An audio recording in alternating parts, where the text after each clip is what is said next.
Hey, hello, I'm Kråkan, also known as Chorus Cornix, so welcome to Yacc, yet another Crowcast where I pick a game, I play it for a week, and then I'll talk about it.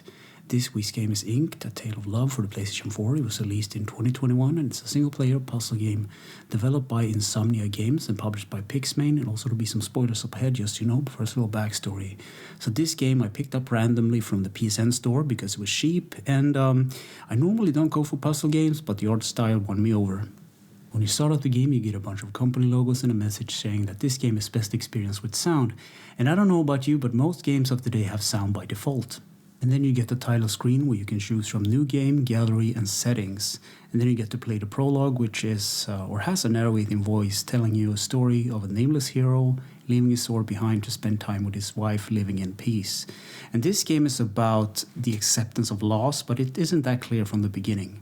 You play as a samurai wearing a straw hat, and the art style is just, like the title said, inked, so think line art on white paper. So the first area of the game acts as a tutorial section. So this is a physical puzzler where you move and interact with things, such as boxes and wedges and levers.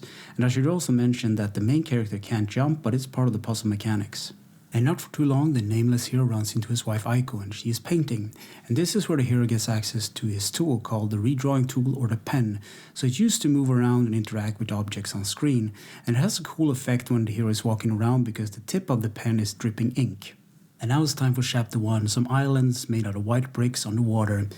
And I almost forgot to talk about it, but at points throughout the story, these real-looking human hands will drop down from the screen above, and these are the comic book artist Adam's hands, and he's like a fourth wall breaking character and is part of the story. He's actually the one drawing this adventure as you go along. And now it's time for chapter 2. So this level has waterfalls and puzzles revolving around crossing gaps, among other things.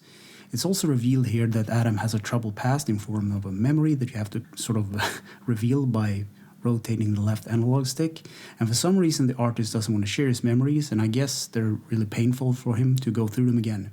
And I should also mention that since this is a physical-based puzzle game, you interact with objects with the square button and you switch between the objects with the X button. And this comes in handy later on because there are a lot of objects on screen at once.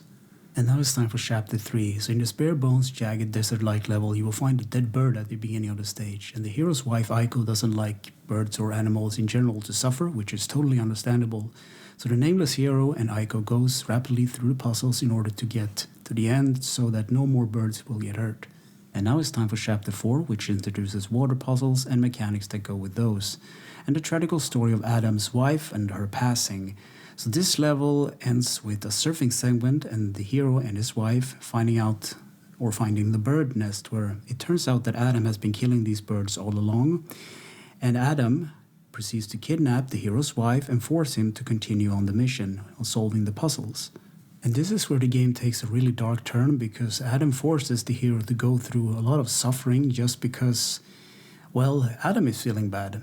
And now it's time for chapter 5, where the hero finds himself in a swamp needing to deal with the winds and other platforming mechanics. And the later chapters of the game are the desert, the frostlands, the factory, the chaos, and eventually the epilogue.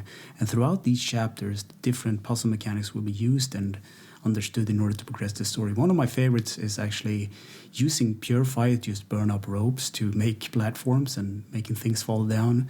But at the end of the game, the hero gets this ink blob, which he is supposed to use to bring his wife back, but he uses it to bring back the world that his wife loved, and bringing back all the animals to life, teaching Adam a valuable lesson about, understanding things and letting go. And this was not at all what I was expecting from this game, but I had fun playing it. So, gameplay. You play as a nameless hero on a puzzle adventure with your wife Aiko, with a fourth wall breaking comic book guy, dealing with the loss of his wife. Control, the left stick is movement, the circle button is interact, the square button is the redrawing tool, the triangle button is exploring mode, so it's basically a big magnifying glass which is used to find these paintings, and I'll talk about them later up. And then you have the L1 button, which rotates certain objects, and you have the X button, which is, you switch between the objects on screen. Graphics. So this game was made in a Unity engine and everything looks hand-drawn. In fact, it is.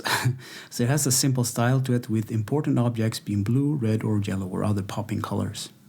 Sound and music. Lovro Golak, Lovro Vulkio, and Nevenju made the soundtrack for this game with some voice acting from Brian Olsen. And the soundtrack is it has this ambient feel to it, and Brian is a really good narrator.